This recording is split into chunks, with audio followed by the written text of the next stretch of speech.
आनंदपुर में राजा वीरेंद्र राज करते थे। वो बहुत अच्छे और न्यायप्रिय राजा थे।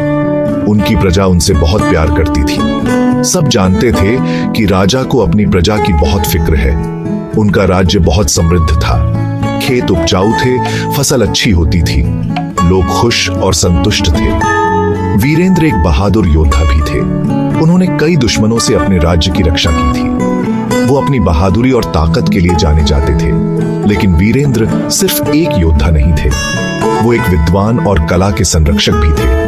उन्हें शिक्षा और ज्ञान में विश्वास था।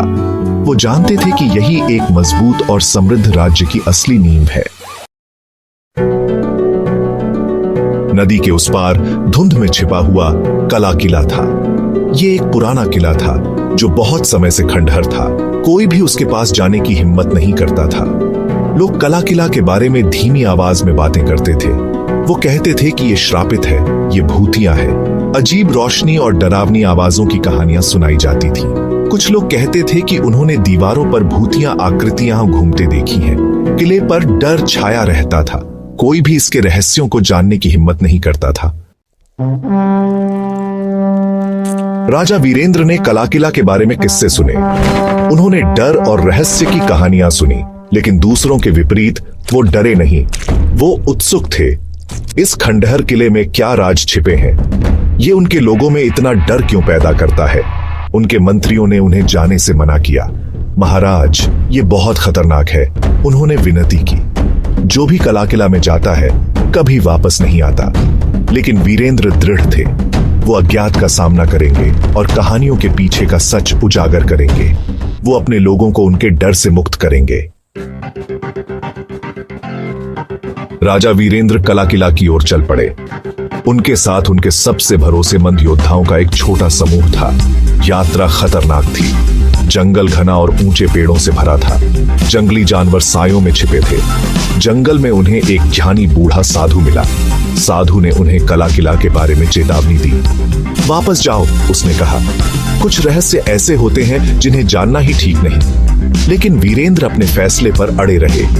उन्होंने साधु को उनकी चिंता के लिए धन्यवाद दिया, लेकिन अपने रास्ते पर चलते रहे। वो नहीं रुके। भाग 5, दीवारों के भीतर।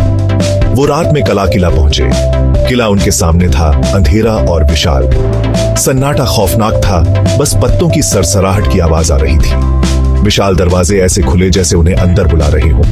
अंदर कदम रखते ही उनकी रीढ़ में एक अजीब सी ठंडक दौड़ गई। हवा में सड़न और किसी और चीज की गंध थी, कुछ अजीब और बेचैन करने वाली।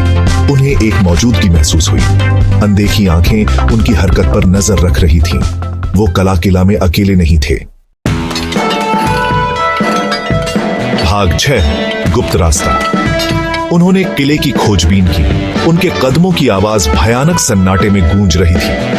टूटती दीवारों पर मकड़ी के जाले लगे थे। फर्श पर धूल की मोटी परत थी।